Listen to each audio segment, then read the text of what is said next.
SASDOவின் பிரதான செய்திகள். தலைப்புச் செய்திகள். திருகோணமலை கடற்படை முகாம்களுக்கு கீழ் மிகப்பெரிய வதை முகாம்கள், வெளியான அதிர்ச்சி தகவல். கோட்டாபயவின் உத்தரவு சட்டவிரோதமானது என நீதிமன்றம் உத்தரவு. இறந்தவர்களின் தகவல்களை வைத்து வாகன பதிவு, வெளியான அதிர்ச்சி தகவல். காப்போத்தா சாதாரண தர பரீட்சை எழுதும் மாணவி வீதியில் மயங்கிய நிலையில் மீட்பு. ஐரோப்பா சென்று இடைநடுவில் திரும்பிய யாழ் இளைஞன் மருத்துவமனையில். சர்ச்சையை ஏற்படுத்திய ரணிலின் லண்டன் பயணம். 400க்கும் மேற்பட்டவர்களின் உயிரை பறித்த இஸ்ரேலிய ஏவுகணைகள். 9 மாதங்களின் பின் பூமியில் கால் பதித்துள்ள சுனிதா வில்லியம்ஸ் குழுவினர். தொடர்வன விரிவான செய்திகள். தாயக செய்திகள். விசேட தேவையுடையவர்களை கூட படுகொலை செய்த கொடூரங்களை கொண்ட வரலாற்றுடைய இலங்கையில் தென்னிலங்கையில் உள்ள 4ஆம் மாடி மிகப்பெரிய திறந்தவெளி படுகொலை களமாக உள்ளது என்று மனித உரிமை செயற்பாட்டாளர் சன் மாஸ்டர் தெரிவித்துள்ளார். காலங்காலமாக தமிழ் மக்கள் மீது பல படுகொலைகள் நடைபெற்றுள்ளன. 1983, 1956, 1958, 1977 படுகொலைகளில் பல்வேறு வதை முகாம்கள் வடக்கு கிழக்கில் மலிந்து போயுள்ளன. பலாலி தொடக்கம் திருகோணமலை கடற்படை முகாம்களுக்கு கீழ் மிகப்பெரிய வதை முகாம்கள் இருந்தது என்றும் அவர் மேலும் கூறியுள்ளார். 2020ஆம் ஆண்டு ஹெரோயின் போதைப்பொருள் வைத்திருந்த சம்பவம் தொடர்பாக கைது செய்யப்பட்ட பெண்ணொருவரை பயங்கரவாத தடுப்பு சட்டத்தின் கீழ் தடுத்து வைத்து விசாரணை செய்வதற்காக அப்போதைய ஜனாதிபதி கோட்டாபய ராஜபக்ஷவினால் வெளியிடப்பட்ட தடுப்பு காவல் உத்தரவு முற்றிலும் சட்டவிரோதமானது என்று உயர்நீதிமன்றம் நேற்று தீர்ப்பளித்துள்ளது. இந்த அடிப்படை மனித உரிமைகளை மீறியமைக்காக அரசாங்கம் மனுதாரருக்கு 1 லட்சம் ரூபாய் இழப்பீடு வழங்க வேண்டும் என்றும் தீர்ப்பில் குறிப்பிடப்பட்டுள்ளது. இந்த சம்பவம் தொடர்பாக பேலியகுடு சிறப்பு விசாரணை பிரிவினால் கைது செய்யப்பட்ட கேனகம பொகுனவெட்ட பிரதேசத்தில் வசிக்கும் காஞ்சனா பிரியதர்ஷினி மதுரபெரும என்ற பெண்ணொருவர் சமர்ப்பித்து அடிப்படை உரிமைகள் மனுவின் தீர்ப்பை வழங்கி உயர்நீதிமன்றம் இந்த உத்தரவை பிறப்பித்துள்ளது. இறந்தவர்களின் தகவல்களை கொண்டு மோசடியாக ஒன்று சேர்க்கப்பட்ட கிட்டத்தட்ட 1000 வாகனங்கள் இறந்தவர்களுக்கு சொந்தமான வாகனங்களின் எண்களின் கீழ் பதிவு செய்யப்பட்டுள்ளதாக கணக்காய்வு அறிக்கையில் தெரியவந்துள்ளது. இறந்தவர்களின் தகவல்களை சேர்த்து சில மாதங்களுக்கு பிறகு இறந்த பிற நபர்களின் பெயர்களில் வாகனங்களின் உரிமையை வழங்குவதன் மூலம் இந்த மோசடி மேற்கொள்ளப்பட்டுள்ளது என்பதும் கணக்காய்வு அறிக்கையில் கூறப்பட்டுள்ளது.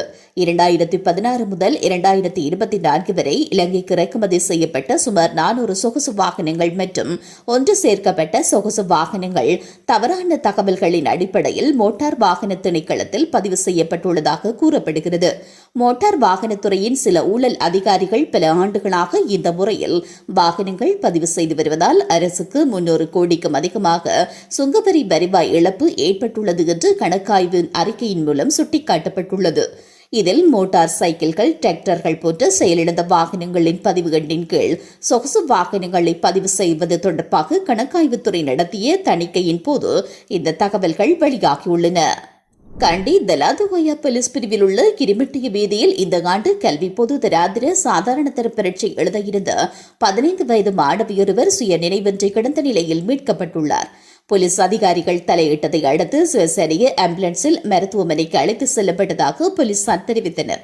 நேற்று அதிகாலை 5:30 மணியளவில் தலதுகோயா போலீஸ் பிரிவில் உள்ள பெல்வுட் சந்தியிலிருந்து கிரிமேட்டிய சந்தியில் மாணவி மயக்கமடைந்த நிலையில் காணப்பட்டுள்ளார். மாணவியின் தாயார் தனது மகள் வீட்டை விட்டு காணாமல் போயுள்ளதாக 119 என்ற அவசர பிரிவுக்கு அழைப்பை ஏற்படுத்தி போலீசாருக்கு தெரியப்படுத்தியுள்ளார். இந்த ஆண்டு சாதாரண பரீட்சை எழுத இருந்து அதே வயதுடைய மற்றொரு மாணவனுடன் சிறுமிக்கு காதல் உறவு இருந்ததாகவும் இதற்கு அவரது வீட்டில் தொடர்ந்து எதிர்ப்பு தெரிவித்து வந்தமையால் அவர் மனமுடைந்து வீட்டை விட்டு வெளியேறினாரா என்பது குறித்து போலீசார் மேலதிக விசாரணைகளை மேற்கொண்டு வருகின்றனர்.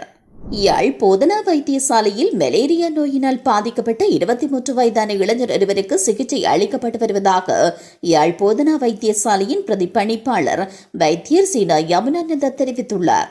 ஊடகங்களுக்கு அனுப்பி வைத்த செய்தி குறிப்பிலேயே அவர் இவ்வாறு கூறினார். இளைஞன் ஐரோப்பாவிற்கு செல்வதாக முகவர்களினால் கடந்த வருடம் 2024 மார்கழி மாதம் 28ஆம் தேதி விமானத்தில் கொழும்பு, மும்பை, நைரோபி வழியாக மத்திய ஆப்பிரிக்க நாட்டில் இறக்கிவிடப்பட்ட நிலையில் அவரது பயணம் தடைப்பட்டுள்ளது. அத்தோடு குறித்த இளைஞன் சுகவீனமிட்டிருந்தமையால் குடும்பத்தவர்களால் மீளவும் இலங்கைக்கு கடந்த 11ஆம் தேதி அழைக்கப்பட்டு வைத்தியசாலையில் அனுமதிக்கப்பட்டார்.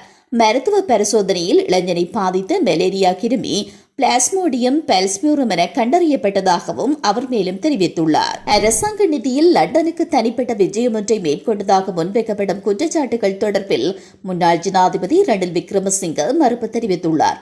இது தொடர்பில் முன்னாள் ஜனாதிபதி ரணில் விக்ரமசிங்கவின் அலுவலகம் அறிக்கையொன்றை விடுத்துள்ளது. கடந்த 2023 ஆண்டு முன்னாள் ஜனாதிபதி ரணில் விக்ரமசிங்க அரசாங்க நிதியில் லண்டனுக்கான தனிப்பட்ட பயணம் ஒன்றை மேற்கொண்டுள்ளதாக அரசாங்கம் பிரசாரம் ஒன்றை முன்னெடுத்துள்ளது. ஆனால் அது முற்றிலும் அப்பட்டமான பொய்யாகும். கடந்த 2023 ஆண்டு ரணில் விக்ரமசிங்க 3 தடவைகள் லண்டனுக்கான விஜயங்களை மேற்கொண்டிருந்தார்.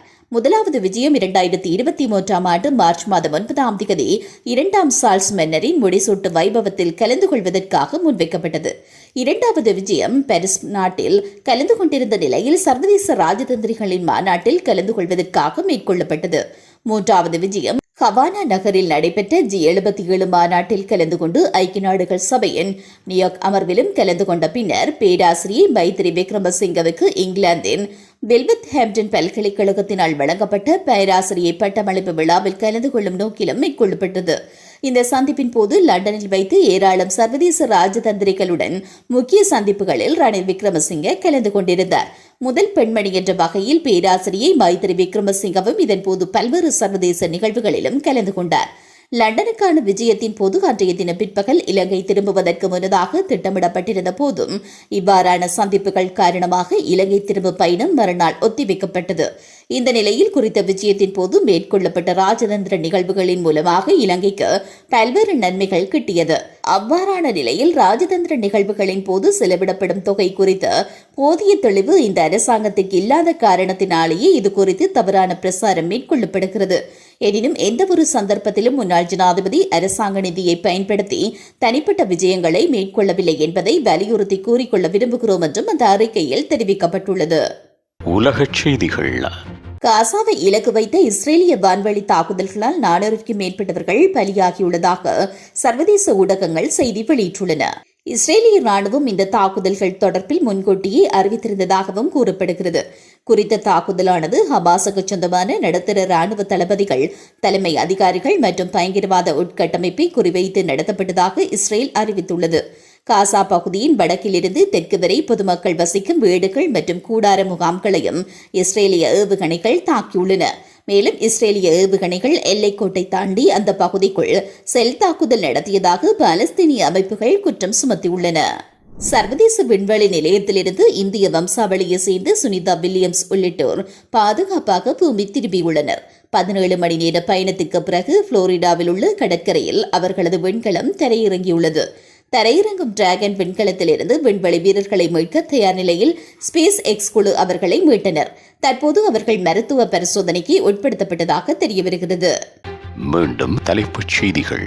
திருகோணமலை கடற்படை முகாம்களுக்கு கீழ் மிகப்பெரிய வதை முகாம்கள், வெளியான அதிர்ச்சி தகவல். கோட்டாபயவின் உத்தரவு சட்டவிரோதமானது என நீதிமன்றம் உத்தரவு. இறந்தவர்களின் தகவல்களை வைத்து வாகன பதிவு, வெளியான அதிர்ச்சி தகவல்.